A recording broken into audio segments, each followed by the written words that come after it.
I'm Amber Tresca, and this is About IBD. I'm a medical writer and patient educator who lives with a J-pouch due to ulcerative colitis. It's my mission to educate people living with Crohn's disease or ulcerative colitis about their disease and to bring awareness to the patient journey. Welcome to episode 133. When was the last time you pooped your pants? I did some looking into how many people with IBD experience fecal incontinence. Several of the studies reported it to be at about 15%. Frankly, I didn't believe that. It does raise questions about if people will be truthful about incontinence because it's associated with so much embarrassment and shame. I found at least one study, however, that put the estimate at closer to 60%. That one seems more like the truth. So why am I talking about this? Because my guest is April Michelle Harris, who lives with ulcerative colitis. April runs a successful virtual assistant coaching business, which is helpful for her in managing her disease. She's also the author of I Pooped My Pants, Removing the Stigma of IBD, One Pair of Trashed Underwear at a Time. She explains her motivation behind writing this book, which, as you can imagine, involves a story. She also gives some good advice for anyone who is newly diagnosed with IBD. April, thank you so much for coming on About IBD. Thank you for having me. Oh, it is absolutely my pleasure. So I would like to get started by asking you first to introduce yourself. So my name is April Harris. I am an IBD warrior for the past 15 years. I'm also an author of the recently released book, I Pooped My Pants, Removing the Stigma of IBD, One Pair of Trashed Underwear at a Time. So I'm just going to really briefly, because I have your book here. So, and the cover for those listening has several different pairs of undergarments on the front of it. And I took a lot of joy in bringing this book out into the world and reading it in different places in public because it is called I Pooped My Pants. And because I also live with ulcerative colitis, I'm in the I Pooped My Pants club. I think with probably, I don't have the percentage in front of me, but it has been studied as to how many people with IBD live with incontinence, and it is staggeringly high, and yet we don't always talk about it with our doctors, which is interesting. Right. And maybe understandable. So let's begin, though, with your diagnosis journey. I would first like to hear about when you were diagnosed and what that process was like for you. So surprisingly, from what I understand now of IBD, like my diagnosis story was kind of antitypical because many people that I talk to, it takes a long time for them to get a diagnosis. But for me, it was actually really quick. From the time of my very first symptom to the time of my diagnosis, it was within about 3 months. Wow. I was 20 years old. And, when you're 20 and you think, you're running on like caffeine and sugar and 4 hours of sleep a night and you're doing, everything with everyone. I remember I was actually training for my first 5K race that I was doing. And I had ran that race. And that day, later on that day, I went to the bathroom and there was blood in the toilet. And I'm like, that's not normal. And I talked to one of my coworkers and friends, and I said, hey, this is kind of weird, but I know you're a runner and like, this is kind of new for me. Like, have you ever like after a race, like experienced like blood in the toilet or like, and I remember her saying, she goes, well, yeah, actually sometimes after long races, like, I will, like, it could be like a hemorrhoid or it could be, it could be something totally like innocent and it'll probably go away on its own. Mm-hmm. So I'm like, oh, whew, okay, nothing to worry about. And I just continue on with life. And, but it doesn't get better. It doesn't go away. It just keeps getting worse. And it gets to the point where I'm now, it's nothing but blood in the toilet, going to the bathroom upwards of 20 to 30 times a day, lots of pain and discomfort. So I make an appointment with my doctor and immediately they refer me to a gastroenterologist. I had, scheduled my first colonoscopy. And then from that very first colonoscopy, it was October from when I first experienced my first symptoms. And then it was December that I had my first colonoscopy and I was diagnosed from that procedure. And I remember the doctor, coming in after I was, coming out of the anesthesia, and he said, well, yeah, the scope confirmed you have ulcerative colitis. I'm going to give you a prescription. Just go home, take this, follow up with me in a few weeks. And that was that. And so from that point forward, I was like, oh, okay. I had no idea what ulcerative colitis was. It was such a, I don't know, it was just such a surreal experience. It was like, I don't know. I had no idea really what I was stepping into, what this meant for my life, or that this is even a forever thing, that it wasn't just something that I was going to take medication for and then get over.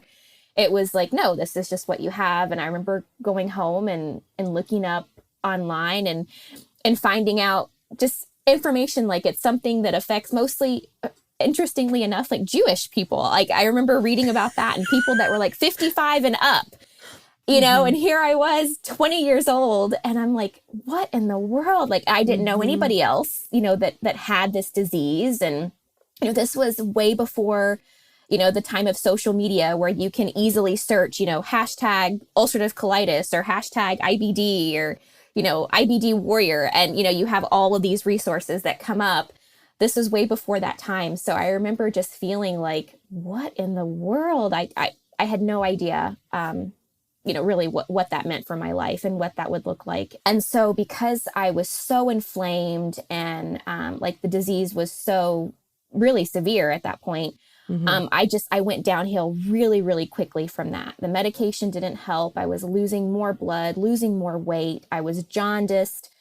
And it wasn't until a couple of friends came to visit, and they because I hadn't been like around people in a while, and they said, April, you look really bad, like in the most loving way possible. Like I think you need to you need to go to the ER or something. And so, and I kept calling my doctor, I'm kind of in a small town, and he just kind of kept dismissing it. Like it wasn't like, oh, just you got to give it time, and it's just, this is just part of it. And so eventually my grandparents actually came down and they were like, we're taking you to the hospital. And so they drove me 2 hours to like the next nearest town, which is St. Louis, Missouri. And I ended up in the ER there, and I was in the hospital. And from that point forward, it was like, you either need to have your colon out right now.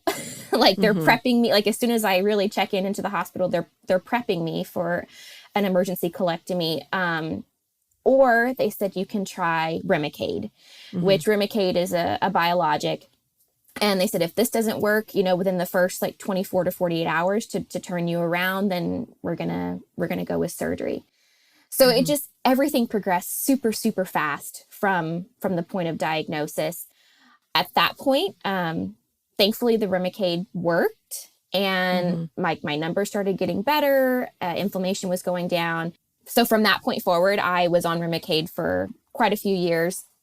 And that kind of brings us up to today. It kept me in pretty decent remission, but I don't think too often about like that time. Now that we're talking about it, I'm like, oh man, that was such a crazy time, like with diagnosis, because I've been living with it for so long now. It's just kind of like my normal, but really thinking about that, it was a pretty crazy time. Yeah. It's a really, really, really harrowing time. The first flare up for some people, and it sounds like you might be in this category, is sometimes the worst one that they ever have. So sometimes you meet people who do wind up with a colectomy after a first flare up, which is bonkers. I don't even know how you wrap your head around that. But so remind me though, April, what year was this? This was, oh goodness, 2008. 2008, okay. 2009. Well, I don't even know. Since the pandemic, I don't even know what time is anymore. But yeah, 2008, 2009. I was 20 years old, and I'm about to be 35 now. So 15 years ago. So okay. Yeah, it's always so wild to me because I was diagnosed in 1989. And at least when I was diagnosed, my doctor gave me a book, maybe the only one that was in existence at the time, that was about IBD, which scared the hell out of me. But that's another story. But the idea that so many years later, you could be diagnosed and just sort of sent on your merry way without so much as, a couple of clues. You were left to be on your own to pop into a search engine, which again is going to scare the hell out of you. Right. God, it just like, I find it very frustrating and it makes me angry. Do you have feelings about, the way that you were just sort of sent home with some medication? Oh, I have lots of feelings. Yes. And like you said, it's crazy because I feel like it's still that way. I'm in a lot of different like IBD groups, and that's still the general experience of most who are diagnosed. It's like, I got this diagnosis and now what? It's literally, you're handed a prescription and told to follow up. There's not really, nobody hands you a how to do life with IBD or how to do life with a chronic illness welcome packet. It doesn't exist, at least not facilitated by the medical community, by our doctors. And so for me, that was one of the motivations for writing my book. Like, I literally remember thinking, like, I want to write the book that I wish I would have had when I was first diagnosed. When you're dealing with all the craziness and all the embarrassing things that you don't really just want to talk about with anybody else, with random people, and the practical side of it. Because of course, when you're dealing with a disease that affects you, in such a physical way, like there's things that you have to deal with physically, but there's also an emotional impact. There's a mental impact. There's a financial impact, a relational impact on your life.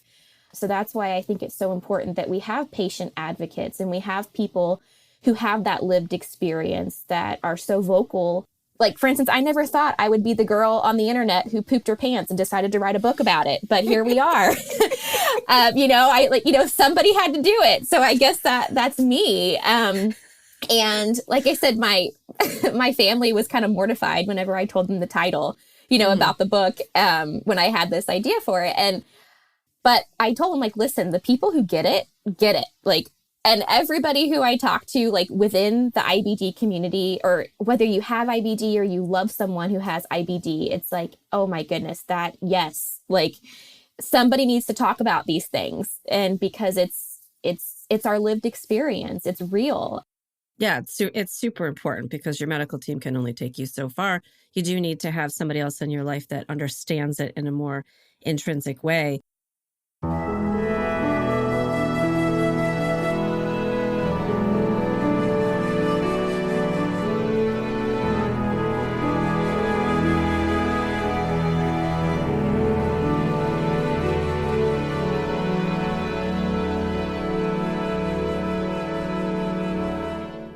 I follow you on the Instagrams. That's where I saw you first, where you share so much about your book and about your experiences with ulcerative colitis. But you also share what you do for work, which is you work as a virtual assistant. You teach other people how to start their virtual assistant careers, amongst other things. And did you get started in this because it was kind of compatible with living with a chronic illness? Can you tell me some more about that? Yes. So for the past few years, I had actually been looking for, some type of like work from home job, something I could do from home that was flexible. If we go back 5 or 6 years, I was going through that phase in my life where I was like, okay, I'm going to do all the things. I'm going to do like natural things. I'm going to change my diet. I'm going to change my lifestyle. I'm going to get off of Remicade. I'm going to get off of Western medication, and I'm going to cure myself, completely naturally.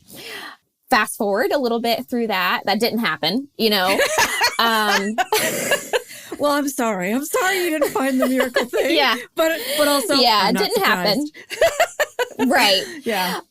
Right. But in that process, I remember thinking, so again, as we mentioned, like when it comes to living with a chronic illness, not only does it affect you physically, but it affects you mentally and emotionally and financially. And for my Remicade, I remember if I didn't have insurance out of pocket, it would have cost me like $8,000 per infusion. And I was getting an infusion every 8 weeks.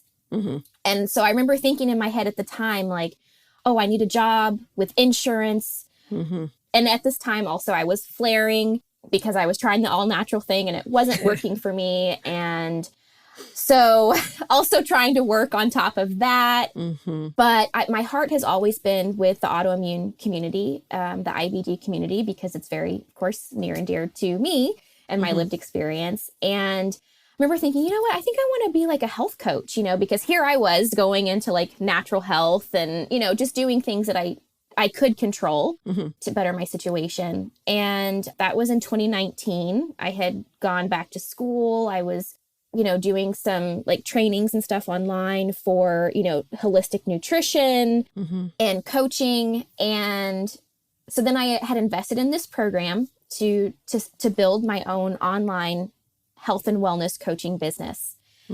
And so that was December of 2019. I was doing this program. And then March of 2020 happens and the world is like kind of a dumpster fire. And I remember thinking like, oh my goodness, nobody's going to spend money on health and wellness coaching when they're just trying to figure out how to pay their bills and how to, the world is in a pandemic. And it was just, everything was kind of, so uncertain at that time, everybody was, we didn't know what was going on, then. But whenever you're building a business, as a business owner, entrepreneur, there's all of this back end office stuff that has to be done as well. There's all the nuts and bolts that you have to do to actually run your business. And I remember, working on those things in my business, and I loved doing that stuff. Whereas all these other, ladies that I was in this program with, they hated it.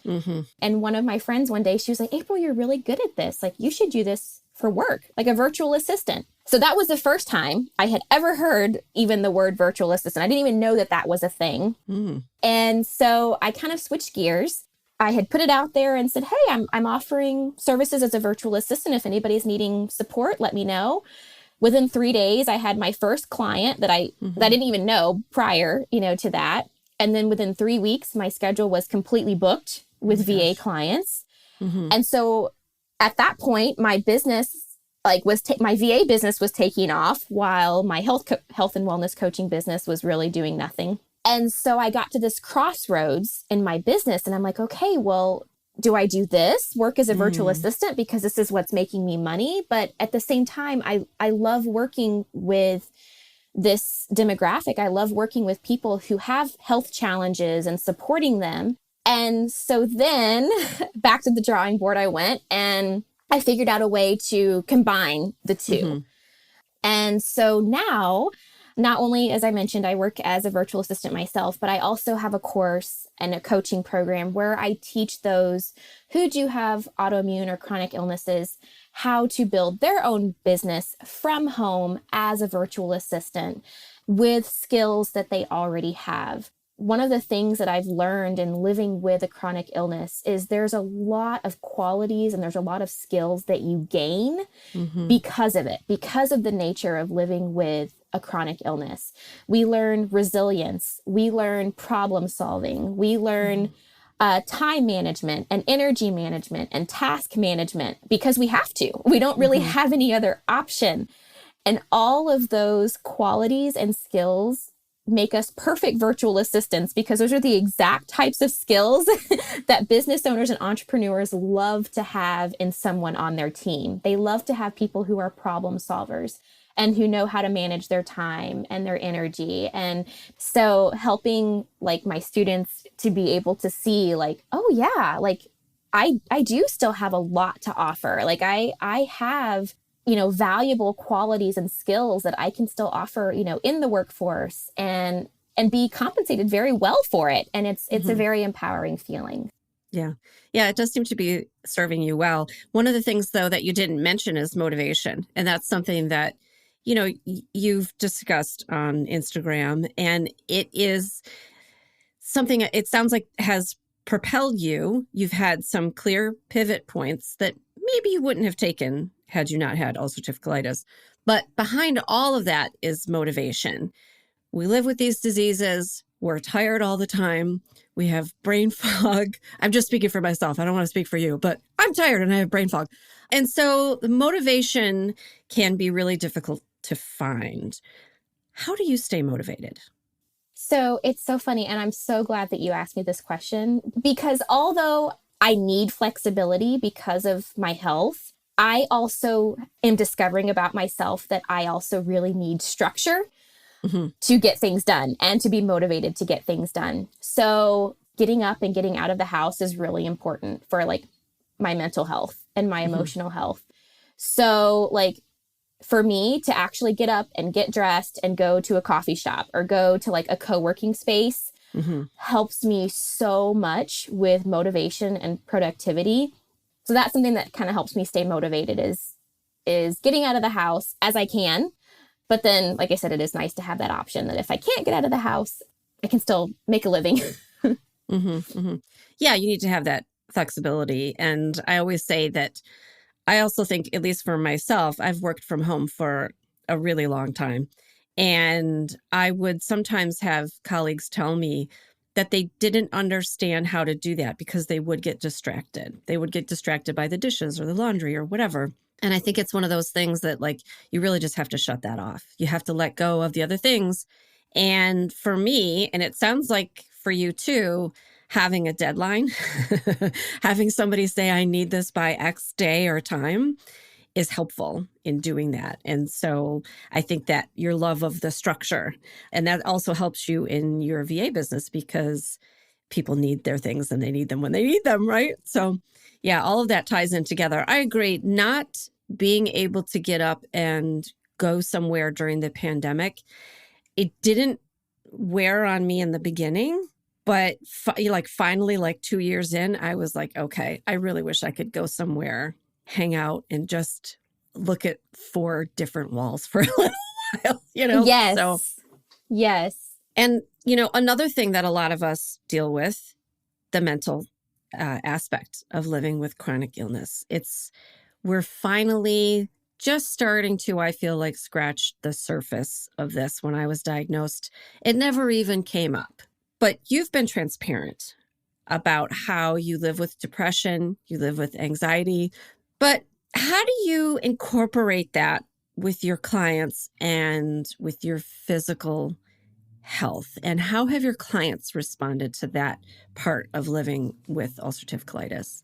So one of the things that I love about my business is like I'm very intentional about the types of clients that I work with. So I'm not going to work with any client that is not understanding of, the challenges that I face with my IBD or even with anxiety and depression. Many of my clients actually do live with those diseases themselves. They do face those challenges themselves. There was a time about a year ago even, and like my business was going great. Everything was going great, but I was dealing with like a really heavy bout of depression for a few months. And I remember thinking like, all of my clients hate me. They're all just like ready to fire me. And I remember I sent out an email to all of my clients and I was very transparent about what was going on. And I said, I understand if you don't want to work with me anymore right now, I've had to take some time back, away from work and just take some things off my plate. If you don't want to continue working with me, I can definitely give you a reference. Every single one of them was like, April, take all the time you need.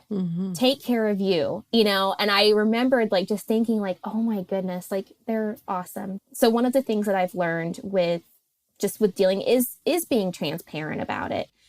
It's like, okay, I can do that. Like I can step away. I can set those healthy boundaries and I can step away and I can be fine. So I will say that has been something that has like pleasantly surprised me because I tend to put a lot of pressure on myself. I think a lot of us do that. We're so much harder on ourselves than we ever would be on anyone else. Again, we think the worst. Like people are just like, oh my goodness, we project that people are gonna judge us or that people are going to be, but then we don't realize like they're dealing with their stuff too. And oftentimes they just appreciate that someone is able to say it, like, that someone is able to be vocal about it. And which is why I talk about it on social media, because like I said, oftentimes when we allow ourselves to be vocal and give ourselves the freedom to say, to say how we feel, it often makes other people feel safe to say how they feel and and to tell, you know, their experience. So that's why I want people to see like you can be successful even if you're dealing with anxiety and depression. And of course, like I do things to help support that. Like, you know, I see a therapist, you know, I take medication, you know, I try to do what I can to minimize the effects of anxiety and depression, you know, in my life and in my business. But it is something that I live with. I've discovered like, okay, if it's something that's going to be here, like I have to learn how to work with it. So what changes, what systems, what can I put in place in my life, in my business, you know, in my relationships that will support me, you know, not only when I'm feeling, you know, 100% and at my best, but also when I'm not feeling, you know, 100% my best. I will say, like, when you do have your own business, that is something that I found, like, I don't have to bottle it up. I don't have to be secretive, or I don't have to be afraid about talking about what I live with on a day-to-day basis, because your people will find you. And it's like, I find that I attract people who are like me, who also deal with these same challenges, because again, they feel safe because they know that they are working with someone who also understands what it's like to deal with the challenges that they're facing as well.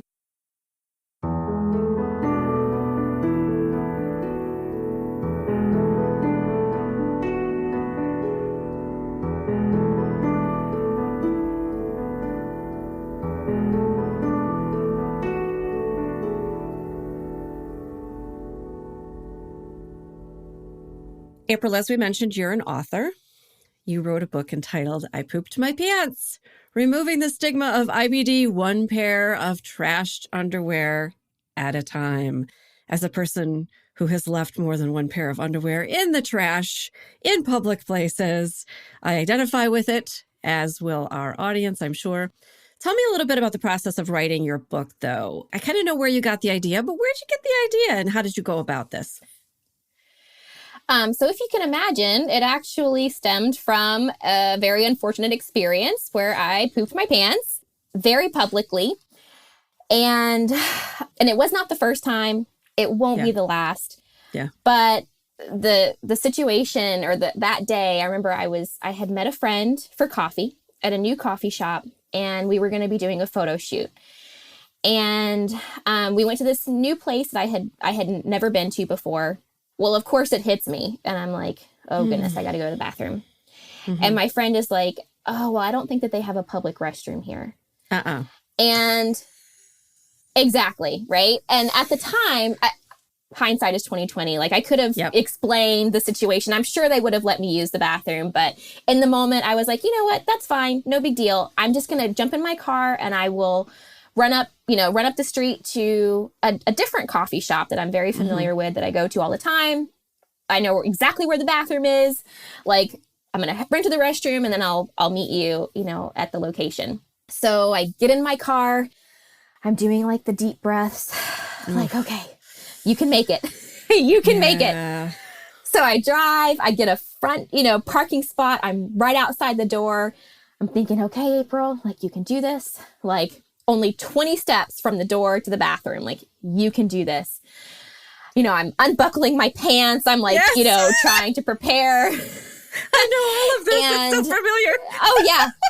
And again, because it's like, I'm doing a photo shoot that day. So I'm dressed up super cute. I've got like these leopard print heels on and these cute like bell-bottom pants, and just, I'm really feeling myself that day.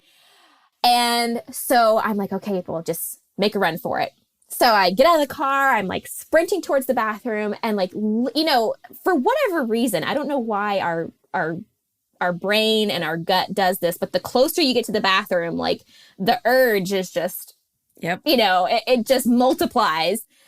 And so I literally get right outside the bathroom door and I don't make it.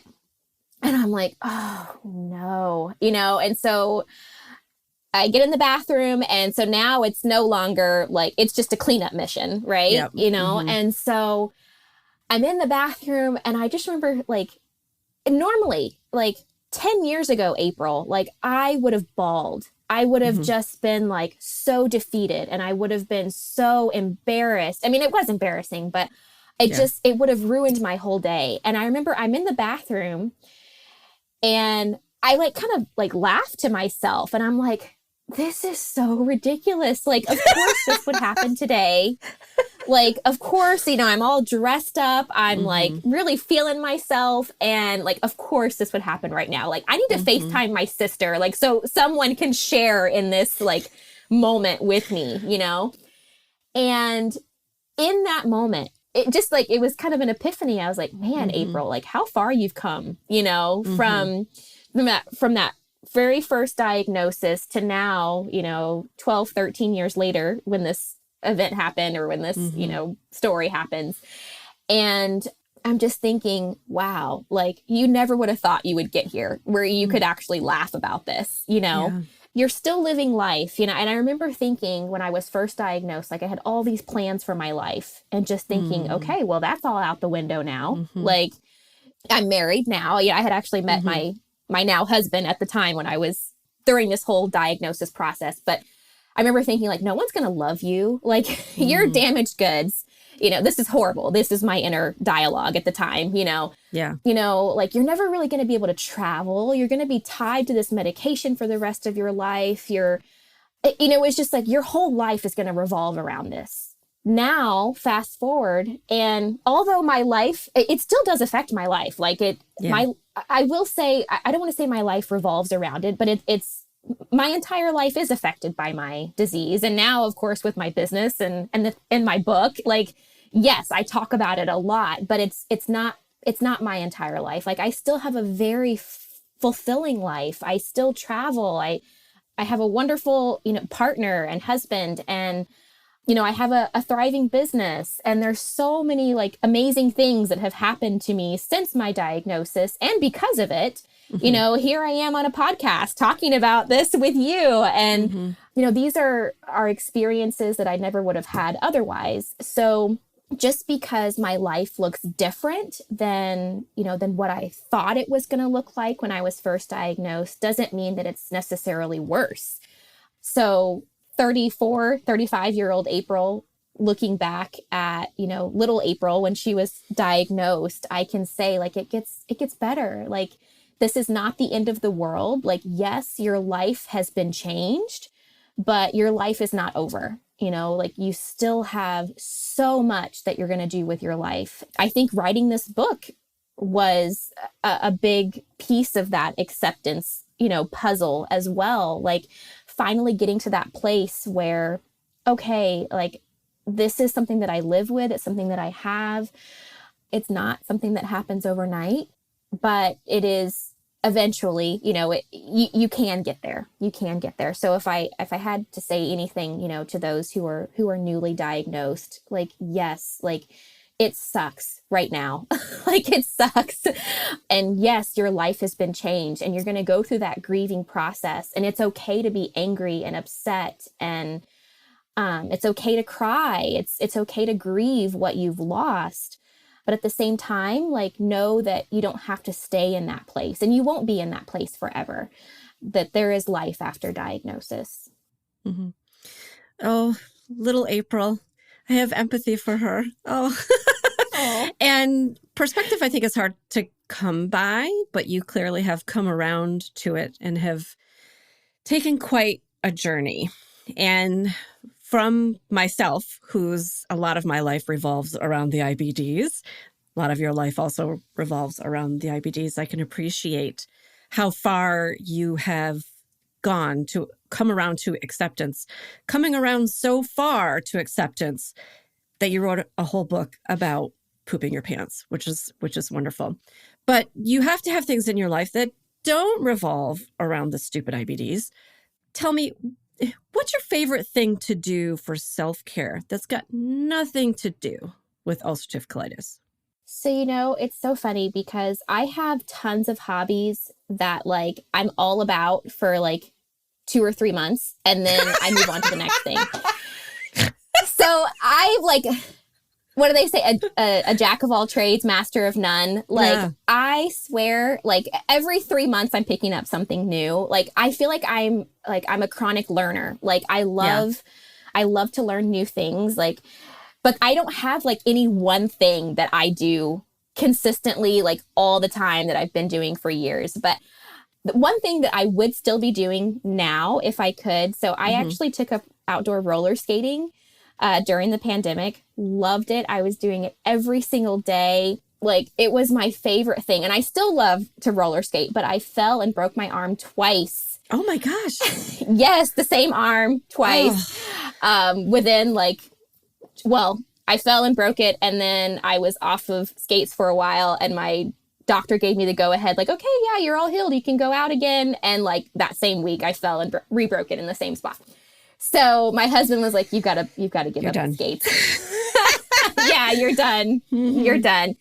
But I also love macrame. Like, I've done like some like macrame pieces, but again, I'm not amazing at any of these things. I do it enough to get decent at it, and then I move on to the next thing.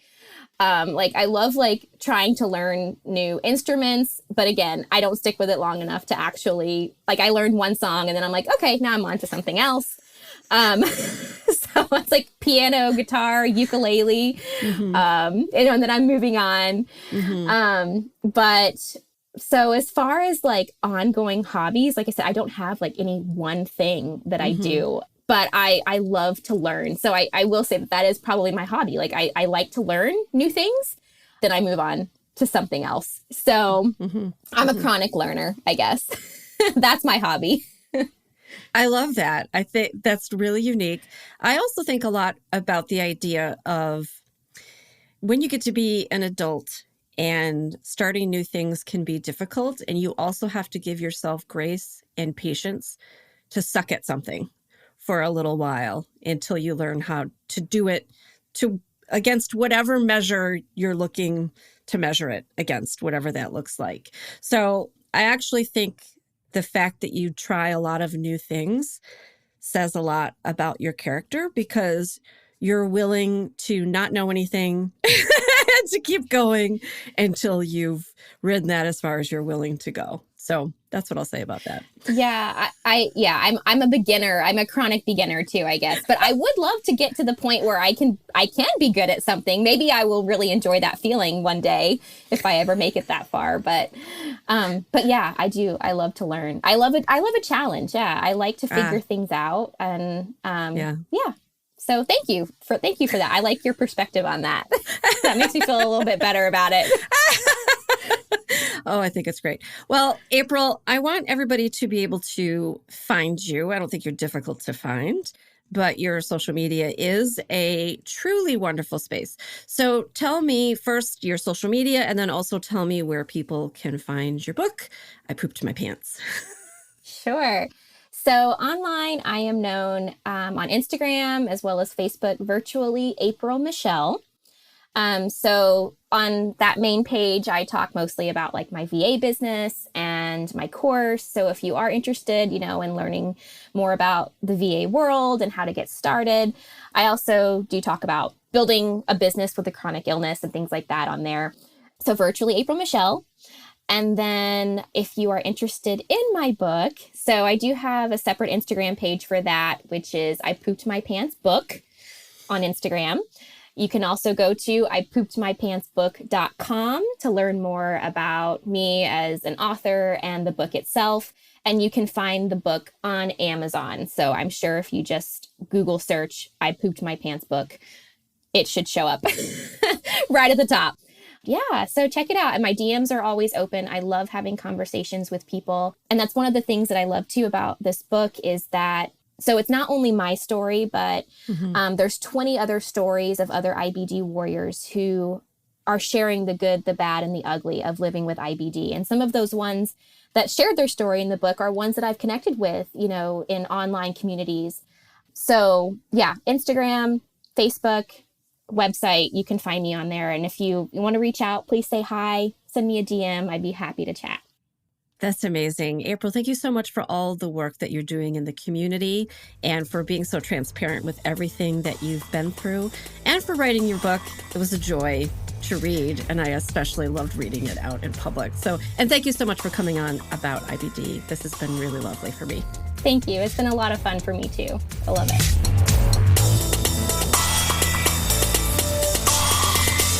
Hey, super listener. Thanks to April Michelle Harris for sharing all her wisdom and for her transparency about her life with ulcerative colitis. I encourage you to pick up a copy of I Pooped My Pants, Removing the Stigma of IBD One Pair of Trashed Underwear at a Time, which you can find on Amazon.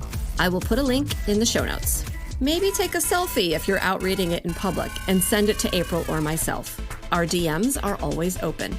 Links to a written transcript, everyone's social media handles, and more information on the topics we discussed is in the show notes and on my episode 133 page on aboutibd.com. You can follow me, Amber Tresca, across all social media as About IBD. Thanks for listening, and remember, until next time, I want you to know more about IBD. About IBD is a production of Malintal Enterprises. It is written, produced, and directed by me, Amber Tresca. Mix and sound design is by Mac Cooney. Theme music is from Cooney Studio.